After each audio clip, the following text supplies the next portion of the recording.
The year is 2005, and Black Box just showed the world that they are more than capable of leading the Need for Speed franchise into the next generation of gaming consoles. With Hot Pursuit 2, they demonstrated their understanding of the elements that made the original Need for Speed formula so enjoyable. Black Box then demonstrated its ability to identify cultural trends within the car scene and capitalize on them with the release of Underground 1. This marked a significant shift for the franchise that proved to be far more lucrative than EA ever could have anticipated.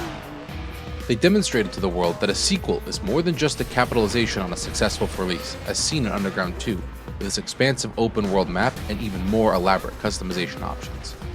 All this culminated in 2005 with the announcement of Need for Speed Most Wanted, a game that would launch simultaneously with the brand new Xbox 360 and revolutionize the player experience. Fast forward to 2024, and Need for Speed Most Wanted has garnered widespread acclaim, with some fans even claiming that it's the pinnacle of the series, while also believing the quality of it's declined ever since. Before we delve into what made this game so incredible in 2005, I wanted to thank everyone for watching these videos and engaging in discussions in the comments. Besides editing the videos, our conversations in the comments are my favorite part of creating content, and if you haven't already, please be sure to subscribe to my channel. Additionally, if you want to stay informed about my latest videos and posts, hit that notification bell as well. Following up the successes of Underground 2 would be no easy task, and unsurprisingly, it was all hands on deck at Black Box for the creation of its new game.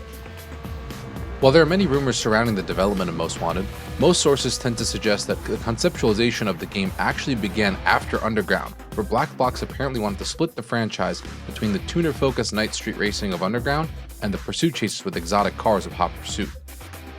This is something that honestly surprised me, as it not only split Black Box's already small development team even smaller, but it also means they didn't fully forget about the fun of Hot Pursuit 2. When faced with the massive commercial and financial successes of Underground, however, that roadmap most likely changed, probably from EA reminding them how much money they made from the sales, to create the sequel of Underground 2. This allowed the team to work on the open world concepts hinted at in the first game, alongside the beloved customization, which made Underground 2 into the success it became. Somewhere along the development path though, those two concepts of separate Underground and Hot Pursuit games merged together to become the basis of the Most Wanted game we would know today.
Monster of a 4-liter V8 engine.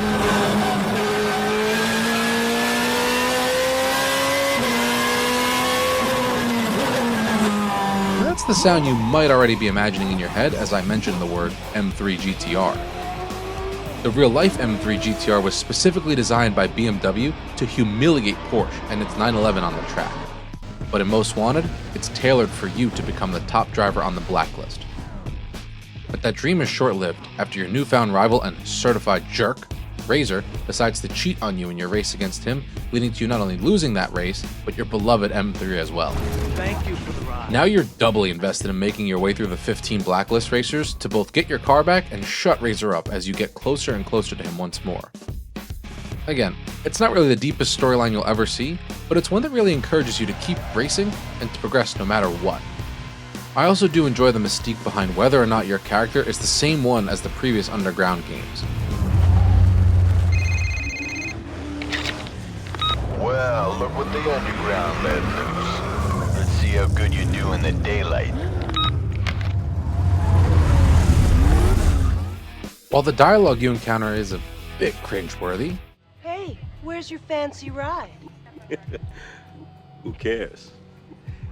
He's not gonna need him where he's going. And they're gonna love you in the big house, baby.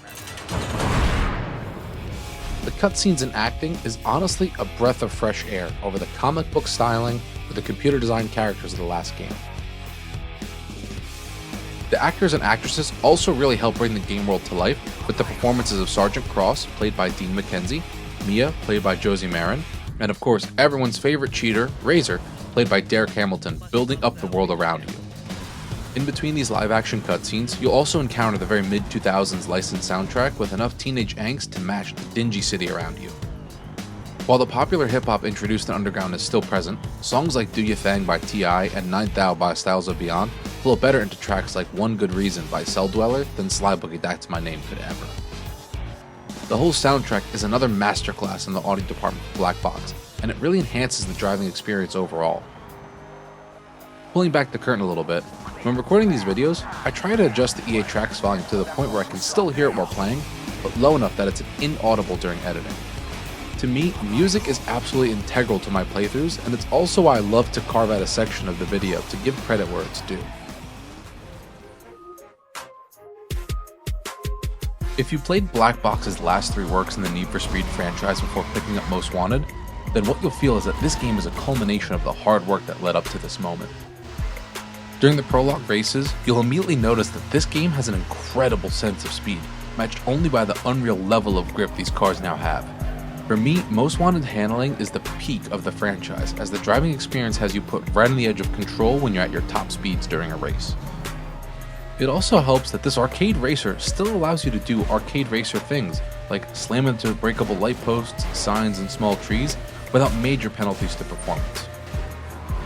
While you're busy racing and smashing into everything that's semi-nailed down, you'll notice that Black Box evolved the open world concept of Underground 2 even further with the city of Rockport. On the Xbox 360 version, the level of detail seen in the game was unparalleled at the time, and while the heavy filtration dubbed Piss Filter by the community was a bit much by today's standards, I still find it fitting when playing through once more.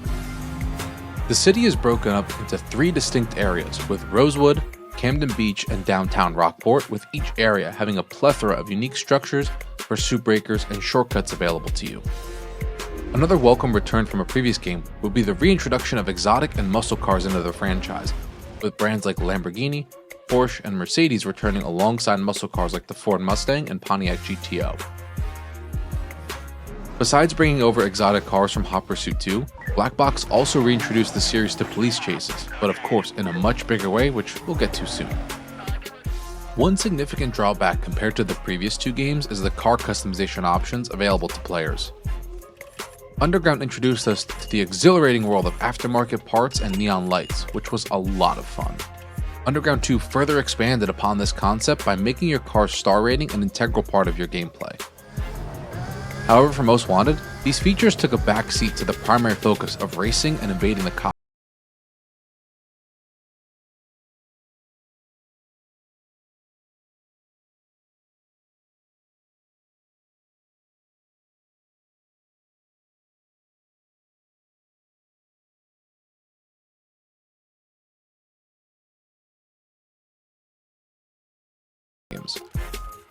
Nevertheless, I do believe that the customization in Most Wanted integrates a lot more seamlessly with the gameplay compared to the arbitrary star rating system in Underground 2, which would lock your progression until you reached a specific level.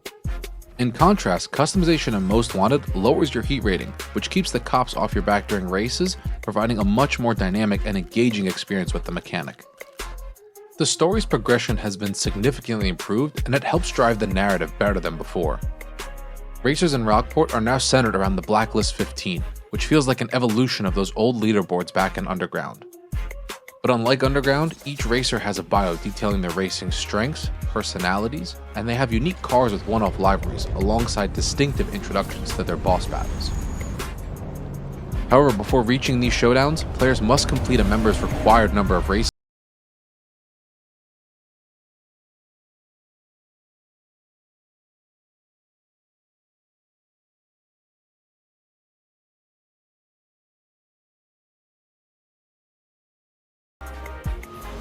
Speed trap races are essentially sprint races, where 4 racers compete to achieve the highest combined top speed as they navigate the 3 of 5 speed traps strategically placed at the middle or exit of corners. This encourages players to save their nitrous boost until just before the speed trap, creating a mix of excitement and frustration, especially when you encounter traffic. Toll booths, on the other hand, are pretty straightforward and a little monotonous. They boil down to a time trial sprint race, with checkpoints being toll booths along the highway, providing open roads and minimal traffic to pose a challenge. Overall, these race requirements make the game somewhat repetitive.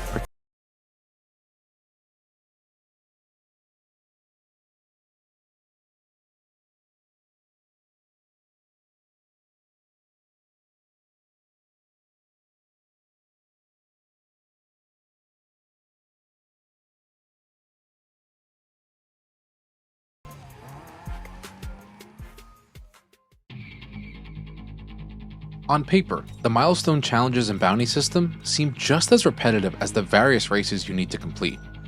You'll trade paint with a certain number of cops, dodge roadblocks, evade the police under a time limit, and so on. However, when applied into gameplay, the action is anything but repetitive. If you played Hot Pursuit 2, you'll immediately notice how Black Box has evolved the chatter to an incredibly immersive level. Instead of recycling a handful of lines during a single race, police communications now contain thousands of lines within the game files, with lines for each area of Rockport. In connection with street racing was just reported southbound past Riverfront Stadium. Units to clear and head up. Each car you can drive, Suspect's driving a white Audi. and even each color. You got any more info on that? Suspect's driving a blue Supra. Beyond the immersive police comms, the chases themselves are where the real drama lies.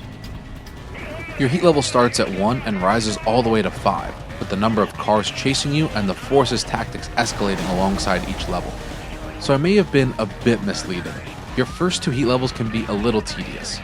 The early AI struggles to keep up, cooldown timers are incredibly short, and the police can only have a maximum of 5 units engaged at a time. Once you reach heat level 3, you enter an entirely new world. Pursuit cars become tuned-up Pontiac GTOs, and Rhino SUVs can be deployed to ram you head-on, which can be quite scary if you're focused on the action behind you instead of what's in front of you.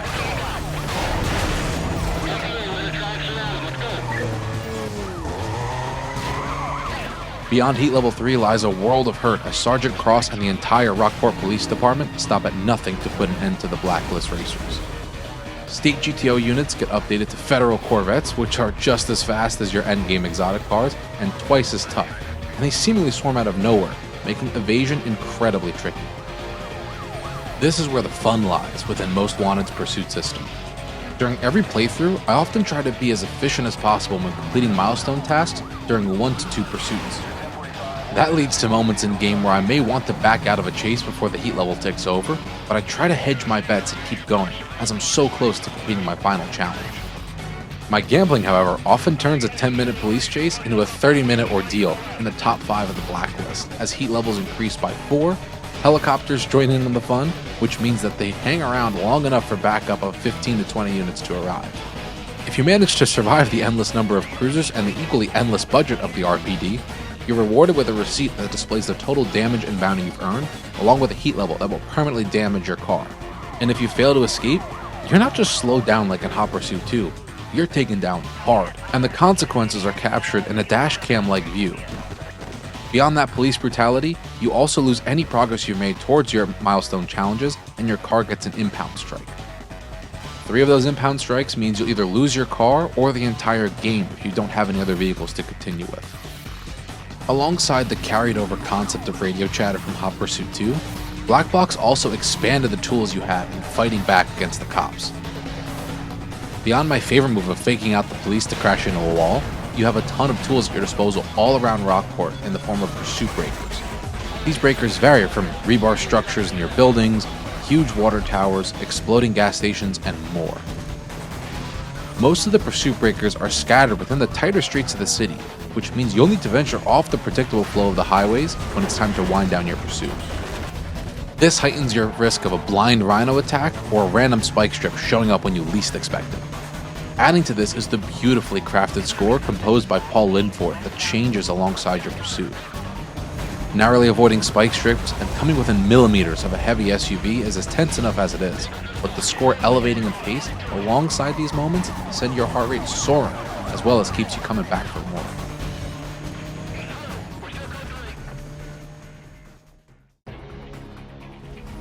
Despite rapidly approaching its 20th birthday, Need for Speed Most Wanted is still talked about and played to this day.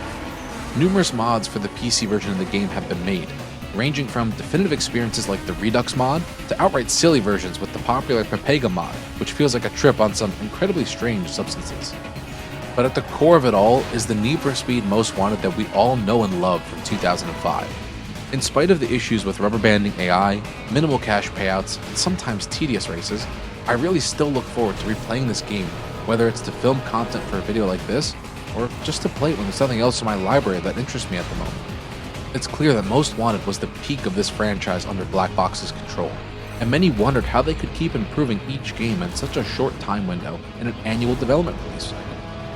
The fact is, as much as they wanted to, they really couldn't carry on like this, but that's a discussion for another time. Much like Underground 2, any version of Most Wanted is a fantastic racing game. To me, it's an incredibly timeless experience that sets the stage for what we can come to expect from racing games on the 6th generation of consoles. It features wide open worlds, exhilarating police chases, and a diverse selection of cars to choose from, all rendered in stunning HD. Black Box truly outdid themselves with Most Wanted, and it's evident how their earlier concepts evolved into the game we would cherish today. If you have the chance, I highly recommend picking up the Xbox 360 version of the game, because it's just incredibly easy to jump right into the action. Alternatively, if you've been playing this game for years like me and happen to find a PC copy somewhere, the Redux mod has been a lot of fun to play through with a new car roster and even higher heat levels. I'd love to hear your thoughts on Most Wanted and which versions you prefer to play the most down below. Thanks for watching, and I'll see you next time.